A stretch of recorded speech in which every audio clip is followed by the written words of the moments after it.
গত মে মাসের ১ তারিখে কলম্বিয়ার এয়ারপোর্টে সেসনা ২০৬ নামক একটা বিমান মাত্র ৬ জন যাত্রী নিয়ে উড়াল দেওয়ার জন্য রেডি হচ্ছিল, যাদের মধ্যে ৪ জনই বাচ্চা ছিল।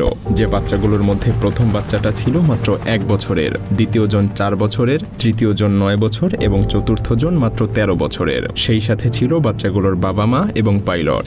প্লেনটা অ্যামাজন জঙ্গলের উপর দিয়ে কলম্বিয়ার সেন্ট জোস এয়ারপোর্টে পৌঁছানোর জন্য যাত্রা শুরু করে। জঙ্গলের উপরে যাওয়ার আগ পর্যন্ত সবকিছু ঠিকঠাকই চলছিল, কিন্তু হঠাৎ করেই প্লেনটার ইঞ্জিন নষ্ট হয়ে যায়। দুর্ভাগ্যবশত সেসনা এয়ারক্রাফটে শুধুমাত্র একটা ইঞ্জিনই ছিল, তাই ব্যাকআপ হিসেবে আর কোনো ইঞ্জিনও ব্যবহার করা যাচ্ছিল না, যে কারণে প্লেনটাকে ক্র্যাশ থেকে বাঁচানো একেবারে অসম্ভব হয়ে ওঠে। আর এরপর বিমানটা ক্র্যাশ হয়ে একটা বিকট শব্দ হয়ে অ্যামাজন জঙ্গলের মধ্যে পড়ে যায়। তবে সৌভাগ্যবশত এত বড় ক্র্যাশের পরেও প্লেনটাতে কোনো রকম বিস্ফোরণ ঘটে না। হয়তো উপরওয়ালা একান্তই কাউকে বাঁচিয়ে নিতে চাইছে। কিছুক্ষণ পরেই সেই ১ বছরের দুধের বাচ্চাটা জোরে জোরে কান্না শুরু করে দেয়, যার শব্দ শুনে বাকি ৩টা বাচ্চাও উঠে পড়ে। তারা দেখতে পায় প্লেনটা ভেঙে দুমড়ে মুচড়ে গিয়েছে, আর তাদের বাবা মা ভেতরে গুরুতর আহত অবস্থায় পড়ে আছে।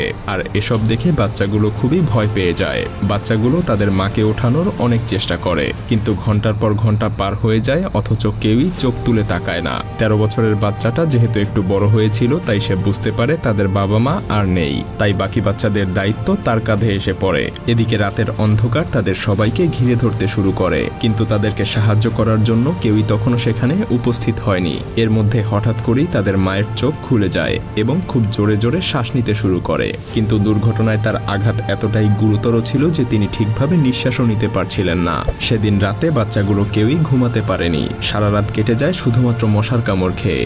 এদিকে দুর্ঘটনার পরের দিন ৪ জনেরই অনেক ক্ষুধা লেগে যায়। তবে সৌভাগ্যবশত ৩ জন বাচ্চা প্লেনে বেঁচে থাকা অল্প কিছু খাবার খেয়ে তাদের ক্ষুধা নিবারণ করে। আর ১ বছরের বাচ্চাটার জন্য প্লেনে একটা দুধের বোতল ততক্ষণ পর্যন্ত আস্ত ছিল। তারা তখনও অপেক্ষা করে যাচ্ছিল যে কেউ হয়তোবা তাদেরকে উদ্ধার করতে আসবে। আর এভাবেই দ্বিতীয় দিনও কেটে যায়, আর দিন শেষে আবারও নেমে আসে রাতের অন্ধকার। এদিকে প্লেনে আটকে থাকা তাদের আহত মাও তাদেরকে কোনো রকম সাহায্য করতে পারছিল না। তৃতীয় দিন প্লেনে থাকা সমস্ত খাবারও শেষ হয়ে যায়, তাই চতুর্থ দিন তারা নিজেরাই খাবারের সন্ধানে বের হয়ে যায়। কিন্তু এই ৪ দিনে তারা না ঠিকমতো খাবার খেতে পেরেছে না ঘুমাতে পেরেছে, যে কারণে তারা ৪ জনই খুব দুর্বল হয়ে পড়ে। আর ঠিক ওই দিনই তাদের মাও শেষ নিঃশ্বাস ত্যাগ করে। এদিকে দুর্ঘটনার পর এতটা সময় পার হয়ে যাওয়ায় 2টা ডেড বডি পচতে শুরু করে, যে কারণে ডেড বডি ডিকম্পোজ হয়ে আশেপাশে অনেক দুর্গন্ধ ছড়াতে থাকে। তাই 4টা বাচ্চাই ওই দুর্ঘটনা স্থল ছেড়ে সামনের দিকে আগানোর সিদ্ধান্ত নেয়। কিন্তু তাদের ধারণাতেও ছিল না যে এই ছোট ছোট পা দিয়ে এই বিশাল জঙ্গল থেকে বের হওয়া প্রায় অসম্ভব। 13 বছরের বাচ্চাটার শরীরেও বিন্দুমাত্র শক্তি অবশিষ্ট ছিল না, যা দিয়ে সে তার ছোট ভাইটাকে কোলে নিতে পারবে। তারা রাস্তায় বিভিন্ন ফুল, লতাপাতা আর বৃষ্টির পানি খেয়ে দিন পার করতে থাকে। এদিকে দুর্ঘটনার প্রায় 7 দিন অতিবাহিত হয়ে গিয়েছে। উল্টো দিকে এই 7 দিন ধরে রেস্কিউ টিম বিধ্বস্ত প্লেনটাকে উদ্ধার করার জন্য জঙ্গলে অভিযান চালিয়ে যাচ্ছিল। কিন্তু জঙ্গলের গাছ এতটাই লম্বা আর ঘন ছিল যে এত ছোট প্লেনকে খুঁজে পাওয়া তাদের জন্য বেশ কষ্টসাধ্য ছিল। তবে 7 দিন হন্য হয়ে খোঁজার পর অবশেষে রেস্কিউ টিম প্লেনটার খোঁজ পেয়ে যায়। তারা এসে প্লেনটার মধ্যে শুধুমাত্র 3টা ডেড বডি খুঁজে পায়, কিন্তু 4 জন বাচ্চার তারা কোনো খোঁজ পায় না। আশেপাশে অনেক খাবারের জিনিস পড়েছিল, কিন্তু বাচ্চাদের কোনো চিহ্ন ছিল না। এসব দেখে রেস্কিউ টিম ধারণা করে নেয় যে বাচ্চাগুলো হয়তো তখনও বেঁচে আছে।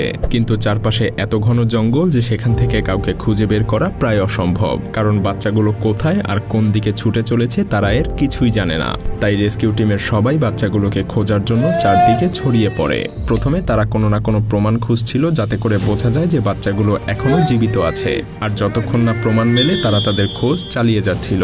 কিন্তু প্রায় 2 দিন অনবরত খোঁজার পরেও তারা বাচ্চাগুলোকে খুঁজে পায় না। অবশেষে অনেক খোঁজাখুঁজির পর তারা বাচ্চাগুলোর পায়ের চিহ্ন খুঁজে পায়, যা তাদের মধ্যে আশার আলো জ্বালিয়ে দেয়। সেই চিহ্ন অনুসরণ করে তারা আবার খোঁজা শুরু করে। এভাবে আরো 3 দিন পার হয়ে যায়, কিন্তু তাদের কোনো খোঁজ পাওয়া যায় না।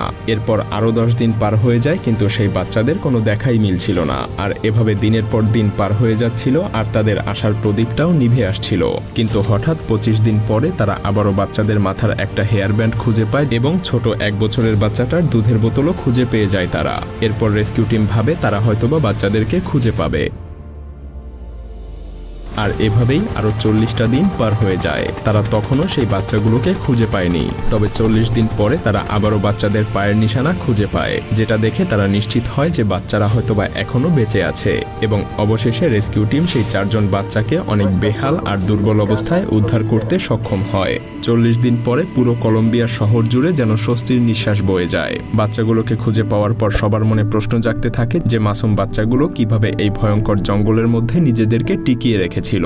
বিশেষ করে সেই ছোট 1 বছরের বাচ্চাটার জন্য এটা মোটেও সম্ভব ছিল না। আবার অনেকেই প্রশ্ন তুলতে থাকে যে প্লেনটাকে কি ট্র্যাক করা যেত না? এর উত্তর হলো না, কারণ সেই সমস্ত প্লেনই ট্র্যাক করা যায় যাদের জিপিএস সিস্টেম থাকে। কিন্তু সেসনা 206 ছিল খুবই ছোট প্লেন এবং এগুলো সাধারণত পাইলটদের ট্রেনিং এর জন্য ব্যবহার করা হয়। এমনকি প্লেনে জিপিএস থাকলেও প্লেনটাকে ট্রেস করা সম্ভব ছিল না, কারণ ক্র্যাশ হওয়ার পূর্বে প্লেনের লোকেশন একরকম থাকে এবং ক্র্যাশ হওয়ার পরে প্লেন গড়াতে গড়াতে কয়েক কিলোমিটার দূরে সরে যায়। এই অবস্থায় প্লেনের নির্দিষ্ট ক্র্যাশ পয়েন্ট খুঁজে পাওয়াও অনেক কঠিন হয়ে যায়। তাছাড়া কখনো কখনো তো এমন হয় যে রিমোট এরিয়াতে রাডার সিস্টেমও ঠিকমতো কাজ করে না, আর সেজন্যই এ সকল এরিয়াকে ডেড জোন বলা হয়। ঠিক এই কারণেই আধুনিক প্রযুক্তি থাকা সত্ত্বেও প্লেনটাকে খুঁজে পেতে প্রায় 7 দিন পর্যন্ত সময় লেগে গিয়েছিল।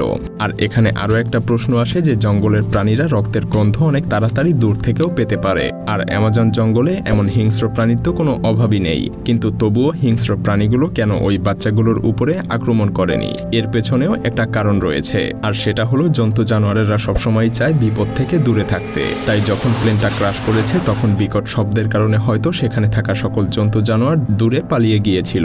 আর রক্তের গন্ধ না পাওয়ার পেছনে আরও একটা অন্যতম কারণ হতে পারে প্লেন যখন ক্র্যাশ করেছে তখন সেখান থেকে অনেক জ্বালানি তেলও লিকেজ হয়েছিল, আর এই তেলের গন্ধের তীব্রতা রক্তের গন্ধের চেয়ে বেশি হবে, এটাই স্বাভাবিক। আর এই তীব্র তেলের গন্ধের কারণেই হয়তো বিপজ্জনক জন্তু জানোয়ারেরা এই এলাকা থেকে অনেক দূরে চলে গিয়েছে।